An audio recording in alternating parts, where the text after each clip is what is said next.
ভয়াবহ অগ্নিকাণ্ডে পুড়ে ছাই হয়ে গেল 6 থেকে 7টি দোকান। ঘটনা রবিবার গভীর রাতে কাঁকড়াবন হাসপাতাল চৌমুহনী হিচাছড়া এলাকায়। আগুন নেভাতে গিয়ে আক্রমণের শিকার দমকল বাহিনীর কর্মীরা। অগ্নিকাণ্ডে ক্ষয়ক্ষতির পরিমাণ 60 থেকে 70 লক্ষ টাকা। ঘটনাকে কেন্দ্র করে এলাকায় চাঞ্চল্য দেখা দেয়। রবিবার রাতে উদয়পুরের কাঁকড়াবন হাসপাতাল চৌমুহনীর হিচাছড়া এলাকায় ভয়াবহ অগ্নিকাণ্ডের ঘটনা ঘটে। হিচাছড়া এলাকায় 6 থেকে 7টি দোকান রয়েছে। গভীর রাতে এই দোকানগুলিতে অগ্নিসংযোগ ঘটে। স্থানীয় এক ব্যক্তি জানান, প্রথমে একটি দোকানে আগুনের লেলিহান শিখা দেখা যায়।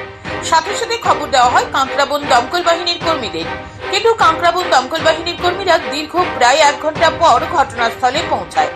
ঘটনাস্থলে যাওয়ার পর 5 মিনিট জল দেওয়ার পর কাঁকড়াবন দমকল বাহিনীর কর্মীরা নিয়ে আসা গাড়ির জল শেষ হয়ে যায়। তখন খবর দেওয়া হয় উদয়পুর দমকল বাহিনীর কর্মীদের। তারপর উদয়পুর ও মেলাঘর থেকে এক এক করে দমকলের 2টি ইঞ্জিন ঘটনাস্থলে ছুটে গিয়ে আগুন নিয়ন্ত্রণে আনে। ততক্ষণে 6 থেকে 7টি দোকান আগুনে পুড়ে ছাই হয়ে যায়। এই অগ্নিকাণ্ডে 60 থেকে 70 লক্ষ টাকা ক্ষতি হয়েছে বলে দাবি স্থানীয়দের। পাশাপাশি স্থানীয়দের অভিযোগ, কাঁকড়াবন দমকল বাহিনীর কর্মীদের কারণে এত বড় ক্ষতি হয়েছে। কাঁকড়াবনের ফায়ার সার্ভিসের গাফিলতির কারণে এসব ধরনের ঘটনা হয়েছে। প্রায় আনুমানিক 6-7টা দোকানে ক্ষতিপূরণ বাবদ দেখা যাচ্ছে প্রায় টোটালি লাখ-দেড়েক টাকার মতো, আরে ওর বলেছে প্রায় 70-80 লাখ টাকার মতো ক্ষতিপূরণ হয়েছে। স্থানীয়দের অভিযোগ অস্বীকার করেন কাঁকড়াবন দমকল বাহিনীর কর্মীরা। কাঁকড়াবন দমকল বাহিনীর কর্মীদের বক্তব্য, তারা খবর পাওয়ার সাথে সাথে ঘটনাস্থলে ছুটে গেছেন।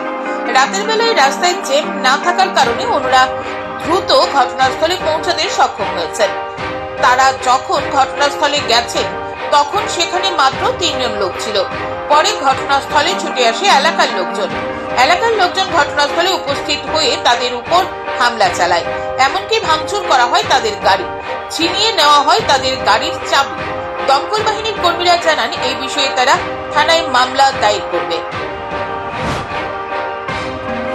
এরাই করছে এই কাজটা, মামলা করছেন আপনারা? আমরা ধরেন ওখানে নামো, এরা তো খাতে দামে ব্যথগ্রস্ত। আমরা প্রথমে একটু গাড়িটাকে ঠিকঠাক করছি, এখন আমরা প্রথম হসপিটালে যাবো, তারপরে আমরা আইনের আশ্রয়ে যাবো। এখানে কারণ সরকারি সম্পদ নষ্ট হয়েছে, আমরা তো অটোমেটিক্যালি যাইতেই লাগবো। আমরা সরকারের কাছে জবাব দিয়ে তবে স্থানীয়দের বক্তব্য, উদয়পুর ও মেলাঘর থেকে দমকল বাহিনীর কর্মীরা দ্রুত ঘটনাস্থলে ছুটে এসেছে। কাঁকড়াবন দমকল বাহিনীর কর্মীরা বিলম্ব না করে সঠিক সময় ঘটনাস্থলে পৌঁছালে এত বড় ক্ষতি হতো না বলে দাবি স্থানীয়দের। Bureau report, news today.